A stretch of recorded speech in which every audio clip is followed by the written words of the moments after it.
Gracia y paz, amados hermanos. Buenos días, que el Señor los bendiga. Soy Juan Carlos Barahona González. Bienvenidos a este tiempo devocional, Los Susurros de Dios. Hoy vamos a ver un tema que lleva como subtítulo La soberana elección de Dios.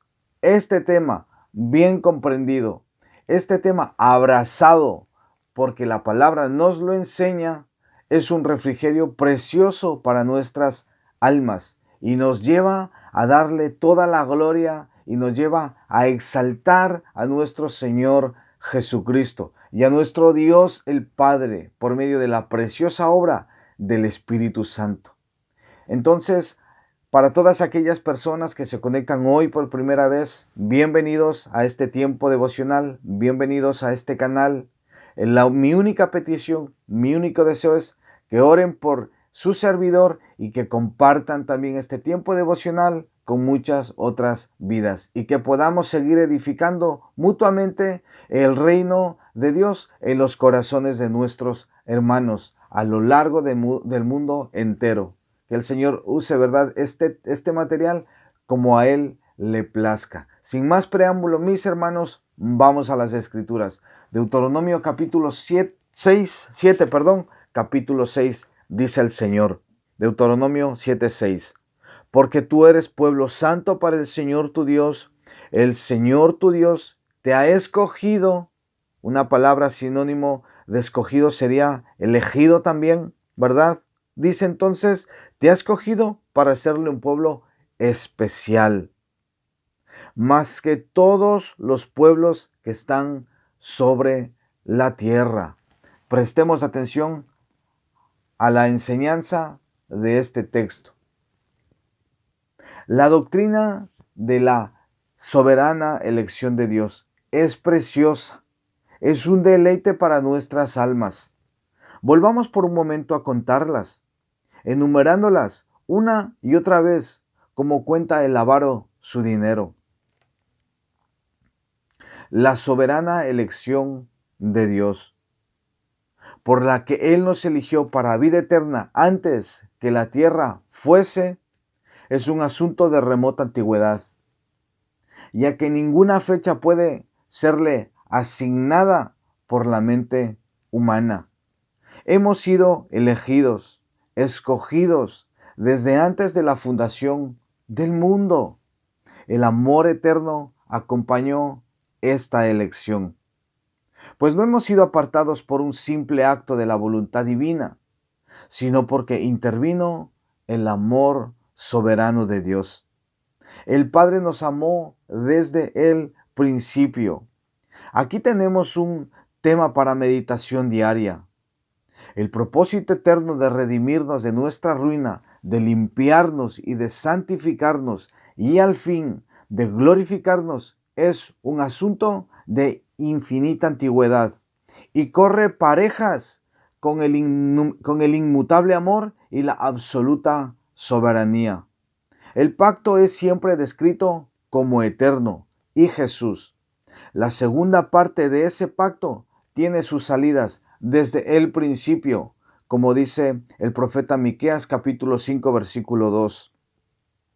Jesucristo, Él fue nuestro fiador, mucho antes que los primeros astros empezaran a alumbrar, y fue en Él en quien hemos sido elegidos, y hemos sido elegidos y ordenados para vida eterna. Así, en los propósitos divinos fue establecido entre el Hijo de Dios y su pueblo elegido un pacto de unión muy bendito, que permanecerá como el fundamento de su seguridad cuando el tiempo ya no sea más. ¿No es bueno estar ocupado en estas cosas antiguas? ¿No es vergonzoso que sean tan olvidadas y hasta desechadas por la mayoría de los creyentes estas verdades? Si conocieran más de sus propios pecados, ¿no estarían más dispuestos a adorar esa eminente gracia soberana de Dios? Admiremos y adoremos esta mañana, esta tarde y esta noche a nuestro Dios mientras cantamos este himno. Soy salvo por su gracia, Su tierno amor me sacia, su preciosa sangre me lavó, y hasta el día de hoy en sus brazos soy guardado. Oh hermanos, qué preciosa estrofa de este himno con la que termina este tiempo devocional. Surge, ¿verdad? Al escuchar la enseñanza, al escuchar este tema de la soberana elección de Dios, en lo que podríamos llamar la salvación del hombre, puede surgir la siguiente pregunta. ¿Por qué tuvo Dios que escogernos? ¿Y por qué tuvo Dios que venir a rescatarnos? Dios tuvo que venir a nuestro rescate o en nuestro rescate a causa de la caída de nuestro representante legal, Adán, en el huerto del Edén. Toda la humanidad quedó, según lo afirma el Espíritu Santo por medio del apóstol Pablo en Romanos 3:23, y dice que todos quedamos destituidos de la gloria de Dios. De ahí en adelante, toda la humanidad también quedó completamente y gravemente infectada por un virus llamado pecado. Esta condición del hombre, los teólogos lo han llamado o lo han denominado la depravación total del hombre, ya que el hombre quedó dañado en todas sus facultades, gravemente dañado. Es decir, todo su ser quedó completamente dañado, destruido. El hombre quedó dañado en su voluntad, su intelecto también quedó gravemente dañado y sus emociones quedaron gravemente dañadas. La voluntad del hombre. El hombre es esclavo de sus pasiones. El hombre no es libre, el hombre es un esclavo de su propio pecado y del príncipe de este mundo, declara la palabra de Dios.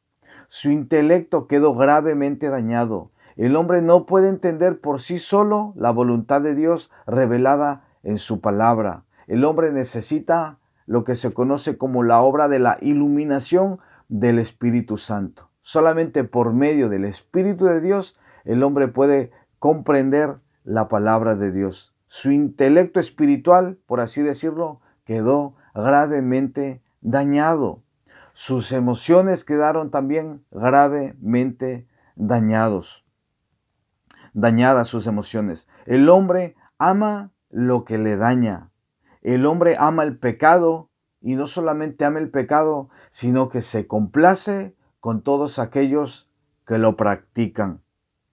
Vemos ahí, ¿verdad? Todo lo que es el ser del hombre, su voluntad, su intelecto, sus emociones. Eso conforman todo el ser del hombre y quedaron gravemente dañadas a causa del pecado. Por eso tiene que venir el Señor en su gracia y escogernos y elegirnos desde antes de la fundación del mundo, y lo hace de manera soberana.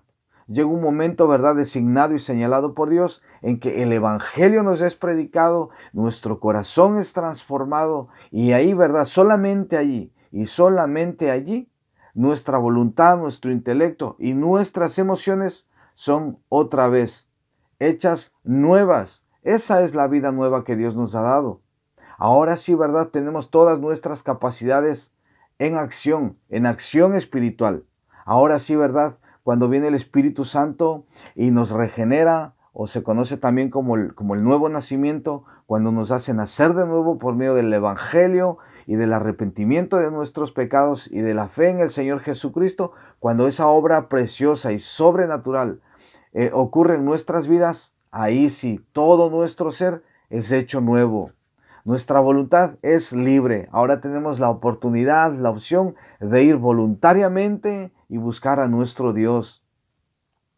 Ya no somos esclavos del pecado, sino que ahora somos siervos, hijos adoptados por nuestro precioso Dios. Nuestro intelecto, ¿verdad?, queda completamente restaurado. Ahora entendemos la palabra de Dios, comprendemos cuál es su voluntad. Y no solamente entendemos y comprendemos, sino que amamos hacer su voluntad. Nuestras emociones quedan también completamente restauradas. Ahora amamos a Dios sobre todas las cosas. no voluntariamente, pero sí de manera sincera, amamos a nuestro Señor. No lo hacemos perfectamente, pero sí lo hacemos de manera sincera. Amamos a nuestro Dios sobre todas las cosas. A pesar de todavía no es tener, ¿verdad?, nuestras caídas, a pesar de tener todavía ese pecado remanente en nuestro corazón, pero nuestro deseo es amar a Dios sobre todas las cosas. Amados hermanos, la soberana elección de Dios en la salvación del hombre es un tema precioso. En este tiempo devocional, ¿verdad? Es muy poco tiempo para poder ahondar y profundizar más en este tema. Pero quedémonos con esto. La soberana elección de Dios, Dios lo hace por amor. Él nos escoge, Él nos elige y lo hizo desde la eternidad pasada. Y antes de la fundación del mundo declara la Escritura que nosotros hemos sido amados por el Señor. Por eso somos su pueblo elegido. Por eso somos esa nación santa, esa nación adquirida por Dios.